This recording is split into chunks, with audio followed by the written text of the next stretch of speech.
మీ బిల్డింగ్లోని lift పాతదైపోయిందా, ఫ్రీక్వెంట్గా break down వస్తుందా, దాన్ని మోడిఫికేషన్ చేద్దామా లేదా కంప్లీట్ లిఫ్ట్ రీప్లేస్ చేద్దామా అని చూస్తున్నారా? అయితే ఈ వీడియో పూర్తిగా చూడండి, మీకు సొల్యూషన్ దొరికిపోద్ది. మీ బిల్డింగ్లో లిఫ్ట్ ఓల్డ్ అయిపోతుందా, దాన్ని మోడిఫికేషన్ చేద్దామా లేదంటే రిపేర్ చేద్దామా అని డైలమాలో ఉన్నారా? అయితే ఈ రెండింటికి డిఫరెన్స్ ఏందో నేను చెప్తాను, ఇప్పుడు వినండి. నెంబర్ 1, మోడిఫికేషన్లో ఏంటంటే లిఫ్ట్ ఎలా ఉందో దాని స్ట్రక్చర్ అంతా అలాగే ఉంటుంది. బ్రాకెట్స్ కానీ గైడ్ రైల్స్ కానీ ఏవైతే సిమెంట్లో గ్రోత్ అయిన ఐటమ్స్ అన్ని అలాగే ఉంటాయి. ఓన్లీ మనం ఏం చేస్తామంటే పైన మిషనరీ చేంజ్ చేస్తాం, దాని రోపింగ్స్, ఇంటీరియర్ క్యాబిన్ చేంజ్ చేసేస్తాము, కంప్లీట్ వైరింగ్ సిస్టమ్ చేంజ్ చేసేసి, కొలాప్సిబుల్ గేట్స్ ఉంటే దాని గ్రిల్ చేంజ్ చేసేసి దాన్ని మళ్ళీ కంప్లీట్ రన్నింగ్ కండిషన్ తీసుకొచ్చి దాన్ని యూజ్ చేస్తాం. దీని యొక్క లైఫ్ వచ్చేసి మళ్ళీ 10 to 12 years వరకు పెరుగుతుంది. ఈ ప్రాసెస్ చేయడానికి మీకు ఎలివేటర్ కాస్ట్లో 60% ఆఫ్ ది కాస్ట్ మీరు దీనికి పెడితే ఈ ప్రాసెస్ కంప్లీట్ అయిపోతుంది. కాకపోతే దీంట్లో ఏంటంటే మీకు ఏదైతే డోర్స్ ఉన్నాయో ఎగ్జిస్టింగ్ లిఫ్ట్ కి, అవే డోర్స్ మనం కొత్తవి పెట్టుకోవాల్సి వస్తుంది. దీనికి డోర్స్ చేంజ్ చేయడానికి అయితే ఛాన్స్ ఉండదు దీంట్లో.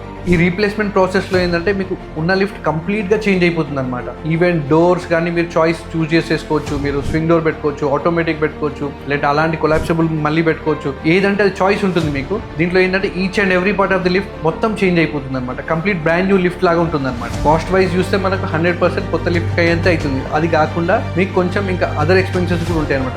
ఉన్న లిఫ్ట్ డిస్మాంటిల్ చేయాలా, ఆ వాల్స్ డిస్మాంటిల్ చేయాలా, దానికి గ్రానైట్ వేయాలా, అవన్నీ ఉంటాయి. దీంతో వచ్చిన స్క్రాప్ అమౌంట్తో వచ్చిన అమౌంట్ దానికి మీకు సెట్ అయిపోతుంది. మీరు కొత్త లిఫ్ట్ కొనేసుకొని పెట్టుకుంటే ఎంత అవుతుందో సేమ్ అదే కాస్ట్ అవుతుంది. ఇలాంటి లిఫ్ట్ అవేర్నెస్ వీడియోస్ కోసం please do follow star lifts.